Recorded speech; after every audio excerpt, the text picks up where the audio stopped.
Assalamualaikum warahmatullahi wabarakatuh.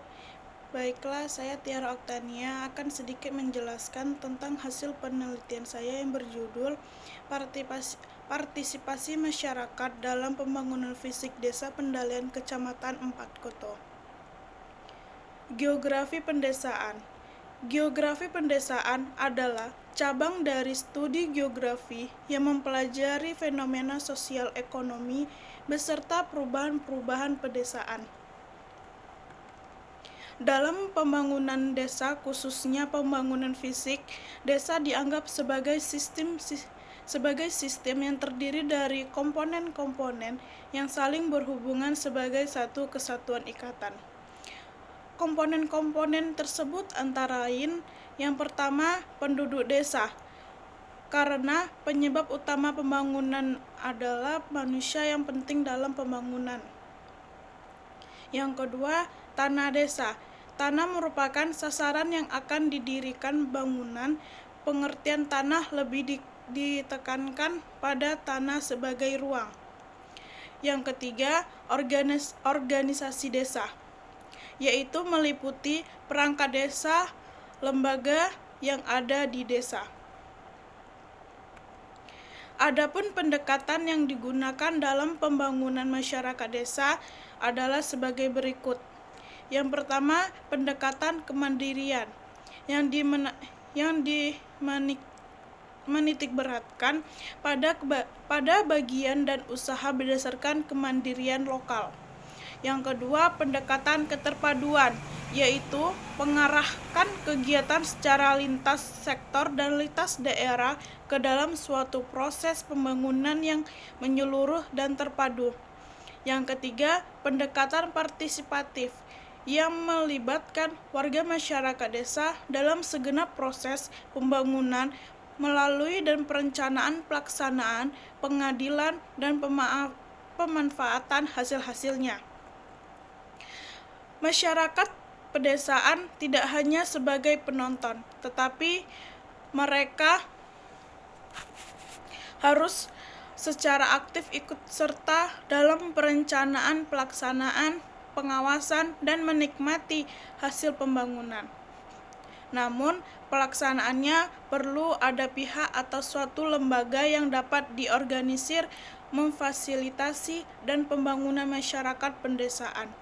Pembangunan pedesaan yang partisipatif merupakan suatu kondisi fundamental yang dilakukan sejak dahulu sehingga dan tetap relevan untuk masa depan.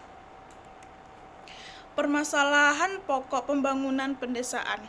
Yang pertama, pertahanan meningkatkan produksi pangan, beras, dan lainnya. Yang kedua, meningkatkan produksi hasil-hasil pertanian untuk menunjang pembangunan industri pedesaan. Yang ketiga, mendorong ekspor dan substitusi impor. Yang keempat, kelestarian sumber daya alam dan lingkungan hidup.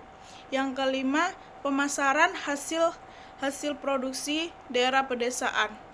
Yang keenam, memperluas lapangan kerja di daerah pedesaan. Yang ketujuh, meningkatkan kemampuan dan keterampilan SDM.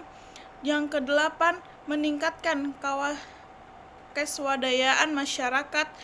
Yang kesembilan, menguatkan kelembagaan pedesaan, ekonomi dan sosial, pengurangan tingkat kesenjangan antara golongan masyarakat dan tata ruang dalam lingkup daerah pedesaan. Yang terakhir, meningkatkan partisipasi masyarakat. Pentingnya data sosial dan spasial untuk pembangunan. Di samping data sosial, ada data spasial yang menjadi sebuah hal yang penting untuk diperhatikan bukan hanya oleh pemerintah wilayah perkotaan saja. Pembangunan yang digalakkan oleh pemerintah tidak hanya untuk ada di wilayah perkotaan, namun juga di wilayah pedesaan. Oleh sebab itu, untuk mendukung program pembangunan khususnya wilayah pedesaan, maka diperlukan sebuah data spasial maupun data sosial. Partisipasi masyarakat ditentukan oleh 4 hal. Yang pertama, kebutuhan masyarakat. Yang kedua, interest masyarakat. Yang ketiga, budaya dan adat istiadat. Yang keempat, sifat-sifat komunal yang mengikat setiap anggota masyarakat. Adapun usaha untuk menumbuhkan partisipasi masyarakat pada dasarnya dapat diklasifikasikan menjadi 3 hal, yaitu yang pertama, meningkatkan pengetahuan atau pendidikan anggota masyarakat sehingga mereka mampu berpartisipasi. Yang kedua, usaha mobilisasi kegiatan-kegiatan masyarakat yang serasi untuk kepentingan pencapaian tujuan pembangunan, dan meningkatkan kegiatan swadaya dan swakarya masyarakat itu sendiri dalam proses pembangunan. Pembangunan akan menjadi lebih positif. Kunci keberhasilan program pembangunan untuk membebaskan masyarakat dari permasalahan yang dihadapi bertumpu pada kemampuan sumber daya lokal, berorientasi membangun kemandirian internal masyarakat, adanya dukungan kebijakan yang konsisten dan pemerintah, dan memperlibatkan pihak-pihak lain untuk mendorong dinamika pembangunan kawasan atas dasar tanggung jawab bersama, kepedulian sosial, dan bersifat menguntungkan sebagai semua pihak secara berkelanjutan.